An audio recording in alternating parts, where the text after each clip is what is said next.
Even as corporates globally are seeing unbridled digital optimism to make their companies future-ready, the concerns on cybersecurity are also taking center stage. Nearly 40% of World Economic Forum leaders have cited cybersecurity as a clear and present danger to the global economy. So how does one change the lens on security?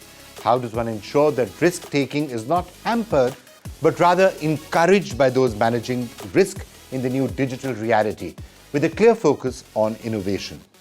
We speak to Vishal Salvi, Senior Vice President, Chief Information Security Officer, and Head of the Cybersecurity Practice at Infosys. We also have with us Pete Boden, General Manager, Microsoft Digital Security and Risk Engineering. All this to get a view on how to make companies risk-ready as well as future-ready. Well, Vishal, let me just start with you. Now, by almost any measure, it appears that the sort of risk that we are seeing, the breadth, the depth, the impact of possible data breaches, attempts to crack into systems, seem to have increased during the pandemic. Would you agree with that? And if you could maybe take us through some of the new risks that have emerged and how you think organizations are navigating their way through it. Have the risks become worse during the pandemic? Well, Vikram, the number of incidents and the cybersecurity breaches were always on the rise before the pandemic, right? So we've been seeing year-on-year increase in the intensity and the frequency of the attacks. What pandemic has done is that organizations had to really pivot to working from home, to orchestrate to the cloud, and that created a sense of temporary vulnerability with the organizations who were going through this rapid and massive change. And that, in a way, became an opportunity for the threat actors to start really exploiting. And therefore, we saw an additional amplified, accelerated attempts which were made. Initially, we saw a lot of pandemic-related campaigns on phishing and other things which were happening on the rise, but they have been unrelenting. They have been constantly making sure that they are using various techniques and methods to really intensify these attacks. And so therefore, I'll agree that pandemic actually created a bigger opportunity for the threat actors, and we saw a rise for something which was already on the rise. And so we saw the advanced malware, the ransomware attacks, and various versions of ransomware attacks. The cybercrime was always on the rise, and we have seen that continue, in the financial segments, and also the advanced persistent threats, right? And whether it is nation state or organized crime, all of that has been on the rise, and so it's been pretty busy for us in cybersecurity world. Okay, Pete, weigh in on the new mode of work, the hybrid realities we have now, and the challenges and the opportunities that they bring. I mean, take Microsoft itself. You have Microsoft's a network of more than 100,000 talented people spread over more than 100 countries. So how do you ensure that that global workforce continues to stay productive, to innovate, and yet manage the security challenges of remote work? Well, first of all, thank you, Vikram, for having me. It's great to be here. I think as we think about this new mode of work, we're certainly not going back to the old way before the pandemic. We're going to have people working from any location on many different types of devices doing all kinds of work. So our security controls environment needs to continue to evolve to meet those needs. One of the things that we've found incredibly helpful is to measure both productivity and security as we roll out more of these hybrid and remote-ready security controls. So we are really looking carefully at the productivity of our workforce and how that's impacted by some of the changes we're making, and we're adjusting as we go forward using those measures. Turning back to you, Vishal, the pandemic has also made virtually every company on the planet realize that digital is here to stay, digital is the future. We've got to keep on investing more, being more innovative, continuing to advance on everything that we're doing on digital. So when you're talking to clients, they must be wanting to innovate, wanting to continue to be digital, and then saying, all right, that's fine. But while doing that, how do we ensure that everything is still safe? Is that what you're hearing from your clients? I mean, that is clearly reality, because we are seeing a significant amount of digital innovation, digital adoption. In fact, any organization today or enterprise today not having a digital strategy is not really innovating, right? And so when you talk about it from that context, what we see is that from a cybersecurity world, the attack threat surface increases dramatically.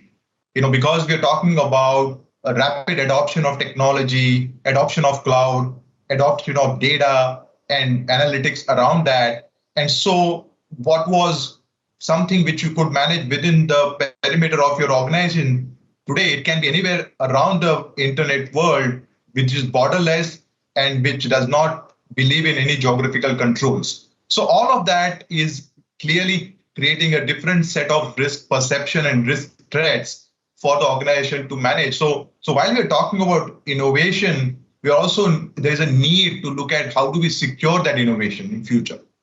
Till now, it's often happened that companies almost thought about security as an afterthought. But if I can take a parable from, the Formula One world, sometimes it happens that if you have really powerful brakes that are in a car, it enables you to accelerate faster because you can then keep control. So Vishal, if you take that as an example, if you're building in really tight security from the very beginning, it might actually enable a company to go faster because they know that they have the brakes that can help keep things in control if really required. So perhaps it's critical to build security right from the outset rather than bolting it on later. I mean, that's a great example, great analogy, right? You want to go fast, you need to really have strong brakes in your car to get a sense of control, right? And so, the stronger the engine, the stronger the brakes, right? Now, when you talk about all of this and then you apply that to any risk management function, and cybersecurity is a risk management function, I think it's very important for you to then translate that into cyber world as well. And so it becomes important that it should not be an afterthought, because if it is an afterthought, it's very, very expensive to implement security after you build the solution. Imagine trying to put a brake in a car after all your design is complete. It's just impossible. So same thing applies to technology. It's just that it becomes very difficult to imagine that in a software world.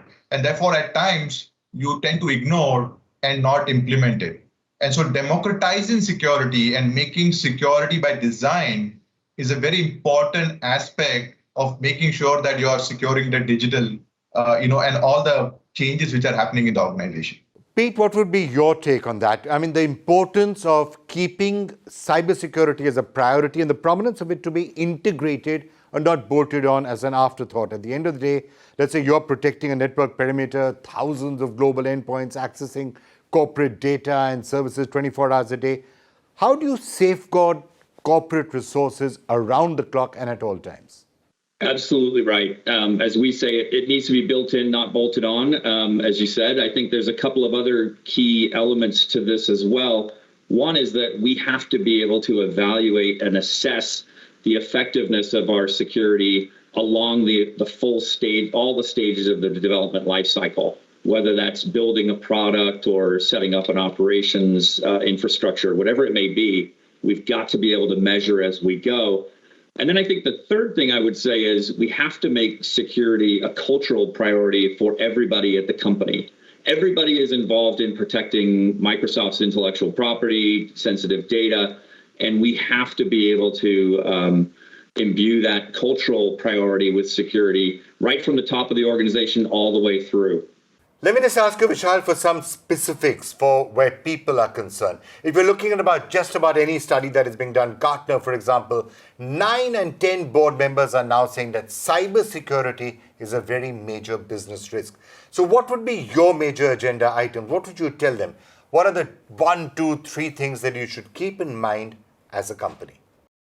Yeah, I mean, every board is right now worried and concerned, and rightly so, because not just that the risks are growing, but also, overall the ecosystem and the company ecosystems are making them, as well as the leadership, accountable for how do you really manage cybersecurity risks, right? So it starts from the top, and you need to set the tone in terms of really what do you want to do and how do you want to drive your strategy and how do you want to drive your program when it comes to implementing cybersecurity within the organization. And there are really 4 goals that you need to set for yourself, right? One is in terms of how do you really do the trade-offs or the balance between convenience and control so that you are able to make sure you're constantly going with the equilibrium, right? So that's number one. Number two is how do you constantly improve the cybersecurity posture of your organization? You're not really competing with your peers or the industry. You're really competing with yourself. How are we ensuring that you're better than what you were yesterday? Number three, how do you build a sense of cyber resiliency within the organization? So the attacks will happen, the breaches will happen. How do you go in a composed, calm manner to really manage those instances and recover from that and resume your business quickly? And the fourth, but very important, how do you build a cybersecurity culture, right? So at a strategy level, these are the four core goals that you need to really set yourself for as a leadership team. But then after that, it's all about really as an ecosystem, how do you build and engineer secure by design that we talked about? How do we ensure that you are able to democratize security? Security should not be a problem only of the cybersecurity team or the IT team. It should be the problem for everyone. And everybody needs to incentivize and realize that what is the role that they need to play. If you do all of these things, this problem can be solved. Okay, Pete, how tough is it to keep pace? I mean, I know Microsoft digital footprint is massive, so I hear you're seeing something like 20 billion cybersecurity events per day. How do you keep up with that? Yes, this is the challenge of our time now as we look at the ever-increasing threat and the volume of threats continuing to rise and the type of threats continuing to evolve. We have started to use our own first-party security incident and event management capability called Azure Sentinel as really the centerpiece of how we think about our security operations center and the signal that we send from across the company. And those signals are vast, from endpoints, from our network, from our identity systems. And as you mentioned, up to 20 billion a day flow into that system. A couple of things are really important there. One is that humans cannot process that type of volume, obviously. And so we're heavily dependent on machines to do the heavy lifting, and we're very dependent on data science techniques to help us filter and help us build pattern recognition within that data set. The results have been fantastic. We see much faster throughput. We're seeing up to 18 times faster throughput through the new Sentinel system. We're able to put new detections in place between 8 and 100 times faster. And then that's all resulted in up to a 22% increase in fidelity, which means that the humans that are on the receiving end of these alerts are getting much higher quality information than they ever had before. All right, Vishal, one major question, which is perhaps the biggest question on the minds of many business leaders right now: how to get ready for a return to office? Many people have already come back to office, but what is going to be the future of the workplace? Is it going to be hybrid? Is it going to be back to office fully? Once everyone's vaccinated, more and more people just getting inside there? Or is it still going to be a fair amount of work from home? Go up to the hills, go to a nice beach, work from there. What to your mind is going to be the future of work?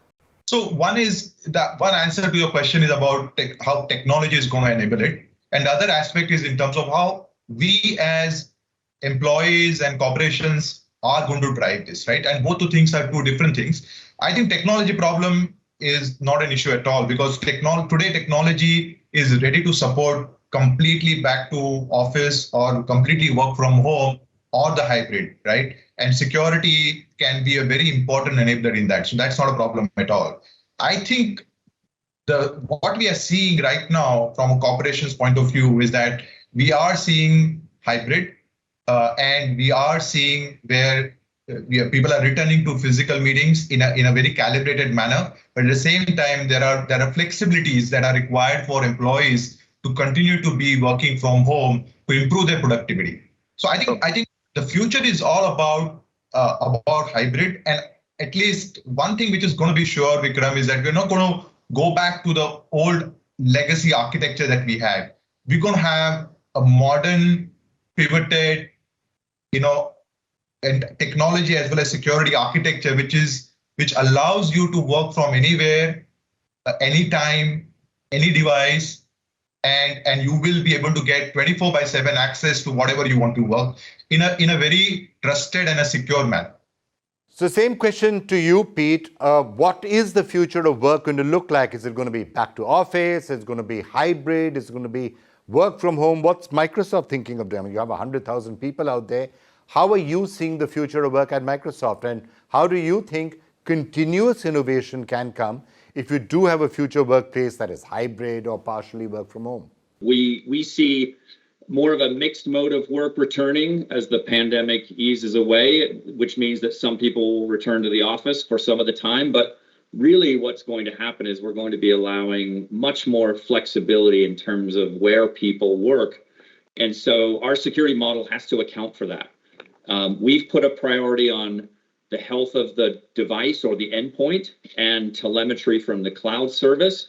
And so when you take the security model and you make it primarily about those two things, it becomes much less about the networks you're using for transport and the way you gain access to that service. And so that's a helpful way for us to kind of view what's going to happen in the future.